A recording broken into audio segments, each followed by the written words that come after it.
எல்லாருக்கும் வணக்கங்க. உங்கள் எல்லாரையும் 666 மந்த்ரா யூடியூப் சேனல் வாயிலாக மறுபடியும் சந்திக்கிறதுல எனக்கு ரொம்ப ரொம்ப சந்தோஷம். தொடர்ந்து நம்மளுடைய சேனல் வாயிலாக ஆன்மீகம் சார்ந்த நிறைய பதிவுகளை பதிவேற்றம் செய்து கொண்டிருக்கிறோம்.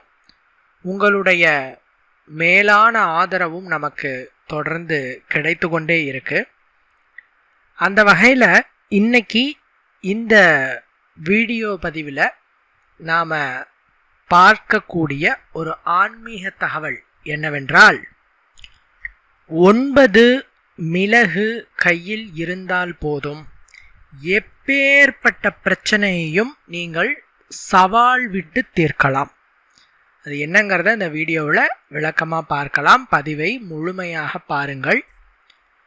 நம்மளோட சேனலை ஆரம்பத்தில் இருந்து பார்த்து கொண்டிருப்பவர்களுக்கு ஒரு விஷயம் நல்லா புரியும். ஒரு மனிதனினுடைய வாழ்வு என்ன அலைகளால் ஏற்ற இறக்கங்களை கொண்டது. அதாவது நம்முடைய எண்ணங்களை பொறுத்து நம்மளுடைய வாழ்க்கையின் ஒவ்வொரு நொடியும் அமையும். உங்கள் ஆழ் மனசில் ஒன்றை தீர்க்கமாக நம்பினீங்க அப்படின்னா அது நடக்கும். உங்கள் ஆழ் மனசில் ஒரு விஷயத்த நடக்காது, கெடுதல் வரும் அப்படின்னு நம்பினா அது கெடுதலாக முடியும். இதான் சொல்லுவோம், தாட்ஸ் இட்ஸ் லைஃப் ப்ராசஸ் அப்படின்னு சொல்லுவோம். நம்மளுடைய வாழ்க்கையினுடைய பயணத்தில் இந்த எண்ணங்களின் பங்கு மிக முக்கியமானது. சார், நம்மளோட எண்ணங்கள் தான் நம்ம வாழ்க்கையை தீர்மானிக்குமா அப்படின்னா 80%. ஒரு தனி மனிதனின் எண்ணங்கள் எப்படி இருக்கோ அதை பொறுத்து அவனுடைய வாழ்க்கை அமையும். மீதி இருக்கிற 20% மற்றவர்களினுடைய எண்ணங்களை பொறுத்து அமையும். என்னங்க சொல்றீங்க அப்படின்னா அதுக்கு பேர் தான் திருஷ்டி அப்படின்னு சொல்றது. இந்த திருஷ்டியாகப்பட்டது ஒரு மனிதனினுடைய எண்ணங்களின் அதிர்வலைகளிலிருந்து வெளிப்படுகிறது. அதை வெளிப்படுத்தும் கருவியாக உங்களுடைய கண்கள் இருக்கிறது. இது அறிவியல் ரீதியாக ப்ரூவ் பண்ணப்பட்ட ஒரு விஷயம். திருஷ்டிங்கிறது இருக்கா அப்படின்னு கேட்டிங்கன்னா அறிவியல் ரீதியாக திருஷ்டி என்பது உள்ளது. அதனால் ஒருவனுடைய வாழ்வு மேம்படும் அல்லது பாதிப்பும் அடையும். ஒருத்தருடைய எண்ண அலைகளை கொண்டு ஒருவருடைய வாழ்க்கையை உயர்த்தவும் செய்யலாம், ஒருவருடைய வாழ்க்கையை இறக்கவும் செய்யலாம். இப்படி அந்த மைண்ட் அப்படிங்கிறது சில பேருக்கு ரொம்ப பவர்ஃபுல்லாக இருக்கும். சில பேர் சொன்னால் உடனே பலிதமாகும். கேள்விப்பட்டிருக்கீங்களா? குறிச்சொல்றதுன்னு சொல்லுவாங்க. கிராமங்களில் இன்னமும் அது செஞ்சுட்டு தான் இருக்காங்க. சில பேர் சொன்னால் அப்படியே பலிதமாகும்.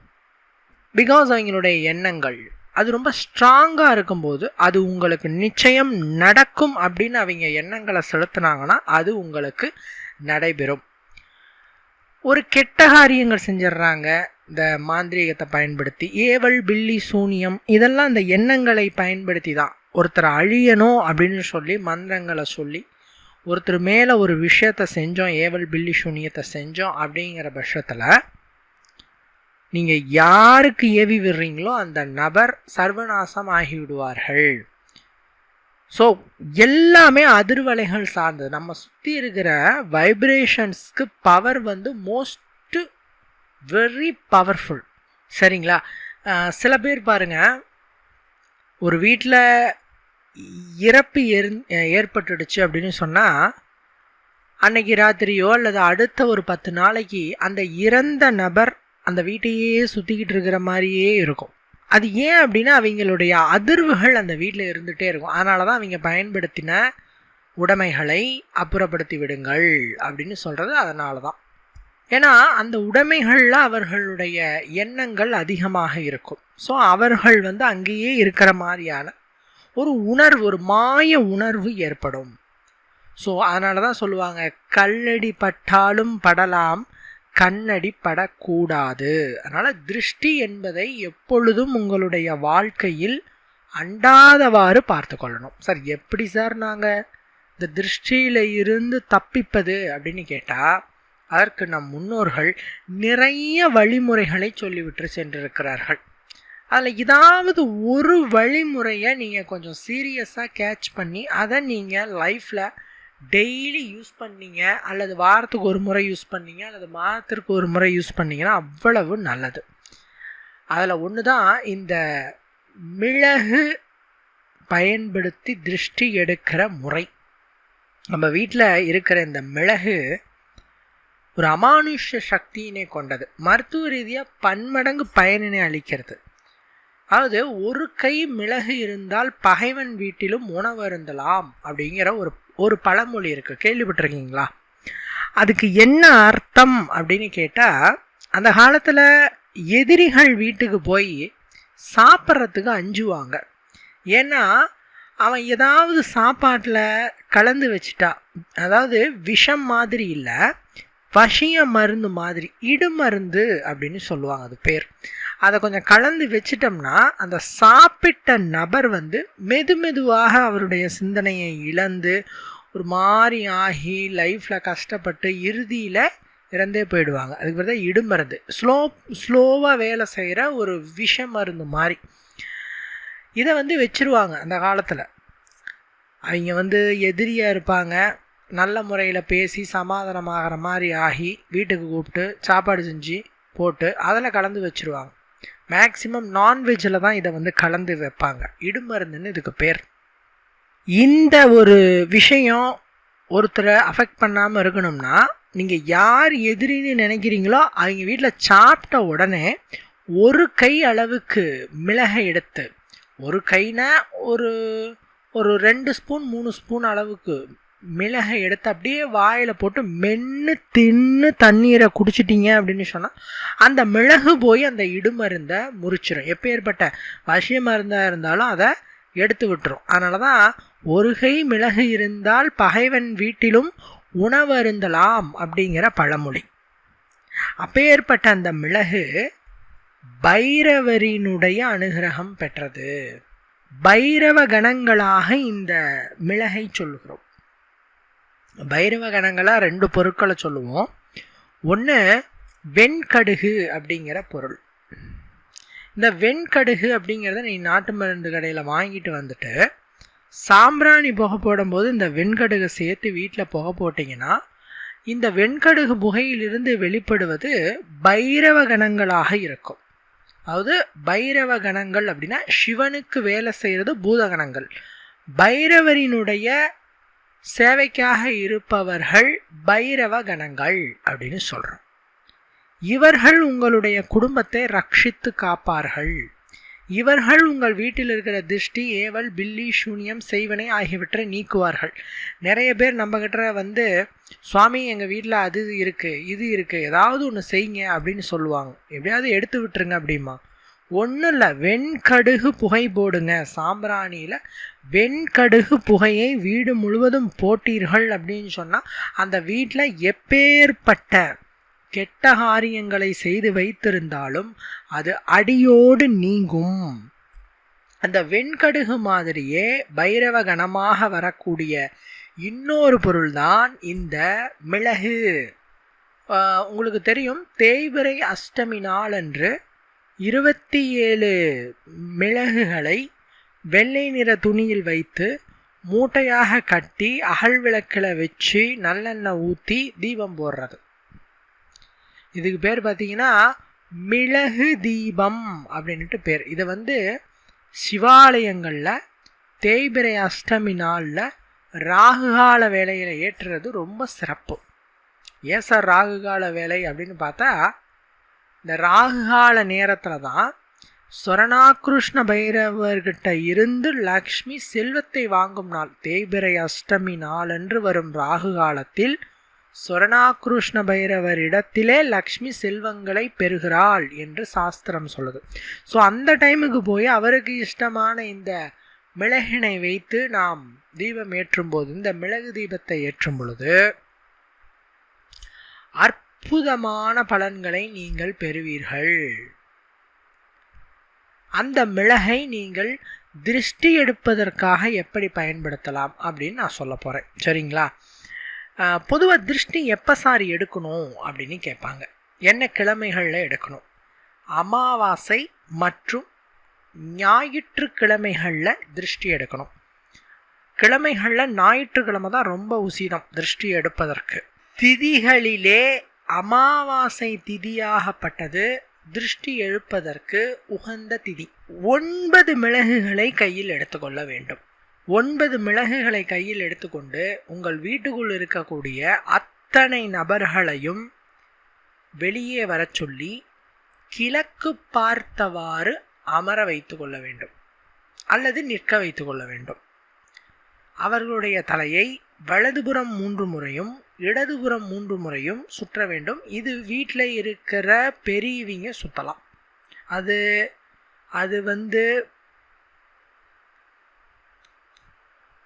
பெண்களாக இருப்பது சிறப்பு. சரிங்களா?